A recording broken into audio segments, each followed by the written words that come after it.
จึงได้รับการยกย่องจากพระพุทธเจ้าว่าเป็นพระหูสูตรมีความทรงจำมีความหู้มากมีประสบการณ์มากแล้วเมื่อพระองค์เสด็จดับขันปรินิพพานแล้วพระอานนท์เถระท่านก็ได้ปฏิบัติหน้าที่โดยการนำหลักธรรมคำสั่งสอนพระพุทธเจ้านี่ออกไปเผยแผ่ให้แก่สาธุชนทั้งหลายได้ยินได้ฟังแล้วก็ไปปฏิบัติตนไปปลีกวิเวกคือไปฝึกผลพัฒนาสติปัญญาให้มันสูงยิ่งขึ้นไปถึงแม้ว่าท่านจะได้สำเร็จเป็นพระอรหันต์แล้วแต่ท่านก็ยังไปปลีกวิเวกอยู่ปฏิบัติอยู่ก็เหมือนกับครั้งนี้ที่ท่านได้มาปลีกวิเวกที่ป่าไม้ประดูลายที่เมืองใกล้เมืองโกสัมพีแล้วก็มีพระภิกษุรูปหนึ่งชื่อว่ากัมโพชะที่ท่านได้บวชตอนแก่คือเข้าสู่วัยชราให้เนาะได้มาพบท่านแล้วก็ได้มาหู้มาทราบถามชื่อเสียงเรียงนามแล้วก็พอหู้ว่าเป็นพระอานนท์พุทธอนุชาแล้วท่านก็เกิดความปีติยินดีที่ว่าโอ้สมความปรารถนาละที่ได้พบท่านผมนั่นมีความปรารถนาอยากจะจะพบกับท่านวันนี้ได้มาหันแล้วข้างแรกก็ยังบ่ฮู้ว่าผู้ที่อยู่ตรงหน้าผู้ที่สนทนาอยู่นั่นคือพระอานนท์เถระพุทธอุปถากที่ได้ฮู้ได้หันได้ประสบการณ์พุทธจริยาหลายๆอย่างมากยิ่งกว่าตนอื่นๆก็ว่าได้เนาะฉะนั้นท่านก็อยากจะศึกษาอยากจะเรียนรู้อยากจะฟังเกี่ยวกับพุทธจริยาของพระพุทธเจ้าเมื่อท่านยังบ่ได้เสด็จดับขันปรินิพพานก็อยากจะรู้อยากจะทราบจากพระอานนท์เถระพระอานนท์เถระก็ยินดีที่จะเล่าเหตุการณ์อย่างต่างๆที่เมื่อท่านได้อยู่เป็นพุทธอุปถากพระพุทธเจ้าเมื่อยังบัดเสด็จดับขันปรินิพพาน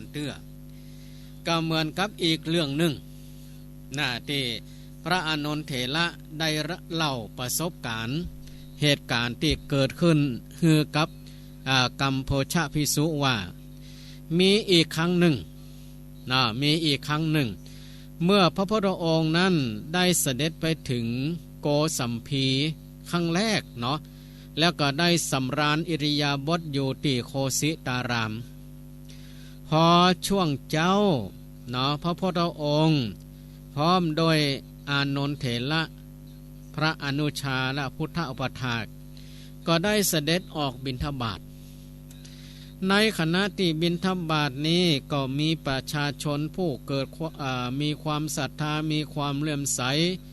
ก็คอยตักถวายคอยตักภัตตาหารถวายเป็นเที่ยวแถวนี่เนาะโอ้ยง่ายก็คือคอยใส่บาตรนั่นแหละใส่บาตรพระพุทธเจ้านั่นแหละหลังจากที่พระองค์เสด็จมาประชาชนทั้งหลายก็เกิดปิติยินดีก็อยากจะทำบุญกับพระพุทธเจ้าและเหล่าพระภิกษุสงฆ์แต่มีกลุ่มชนอีกกลุ่มหนึ่งบ่ได้รอที่จะมาทำบุญทักบาตรกับพระพุทธเจ้าแต่ตรงกันข้ามปากันคอยตามพระพุทธเจ้าที่ในคณะบิณฑบาตเนี่ยตามไม่ใช่ว่าตามธรรมดาปากันดาปากันแจ้งดูขนาดเป็นพระพุทธเจ้านะยังโดนด่าโดนแจ้งโดนว่ากระทบกระแทงเสียดสีอยู่ตลอดเวลาช่วงของการเดินบิณฑบาตเดินบิณฑบาตจนเสด็จกลับโกสิตารามโอ้ยง่ายกลับไปถึงวัดแล้วไปถึงพระคันธโกฏีแล้ว หมู่ชนเหล่านี้ก็ยังปากันไปว่ากล่าวเสียดสีกระทบกระแทงด่าพระพุทธเจ้าว่าเสียดสีกันด่าถึงขนาดว่าสมณะโคดมเนี่ยเป็นงัวเป็นควายเป็นล้าเป็นโอดพระสมณะโคดมพระหัวมดหัวล้านนี่เป็นสัตว์นรกกรรมโอเหล่านี้เนี่ยโอ้โหจนเป็นตีว่าพระอานนท์นั่นทนเบาไหวนะทนเบาไหวกับกรรมเสียดสีเหล่านี้นะพระอานนท์เถระก็เลยว่าโอ้พระพุทธองค์ผมว่าเฮาอยู่นี่เบาไหวละอยู่บ้านนี่เมืองนี่เบาไหวละเฮาไปที่อื่นบ่โธ่อยู่นี่ผมทนกำแจ้งกำด่าของมูลที่เบาไหวนะทนเบาไหวนะเฮาไปที่อื่นบ่พระเจ้าก็บอกว่าอ้าวอานนท์เฮาจะไปจากที่ไหนเฮาจะออกโกสัมพีนี่ไปที่ไหนไปสาวัตถีพระพุทธเจ้าค่ะอ้าวแล้วถ้าเฮาไปสาวัตถีก็มีคนด่าแหมล้อเฮาเนี่ยจะได้ก็ไปเมืองกบิลพาสดีกว่าอ้าวถ้าเฮาไปเมืองกบิลพาสคนในเมืองกบิลพาสยังด่าอยู่แล้วเฮาจะไปที่ไหนแหมไปที่อื่นพระพุทธองค์ก็บอกว่าอย่าเลยอานนท์เธออย่าทำอย่างนั้นนะเธออย่าทำอย่างนั้นในเมื่อกรรมกล่าวกรรมด่ากรรมว่ากรรมเสียดสีนี่เฮาบ่ได้เป็นอย่างเขาว่าเฮาบ่ต้องหนีไปที่ไหนอยู่เนี่ยไอ้กรรมแจ้งกรรมด่าเนี่ยมันบ่ถึง7 วันหรอกอานนท์นะมันบ่ถึง7 วันหรอกเดี๋ยวมันก็เงียบเองมันก็เงียบเองบ่ต้องไปนี่ขนาดตถาคตยังบ่เดือดร้อนแล้วเฮาจะเดือดร้อนได้อย่างใดอานนท์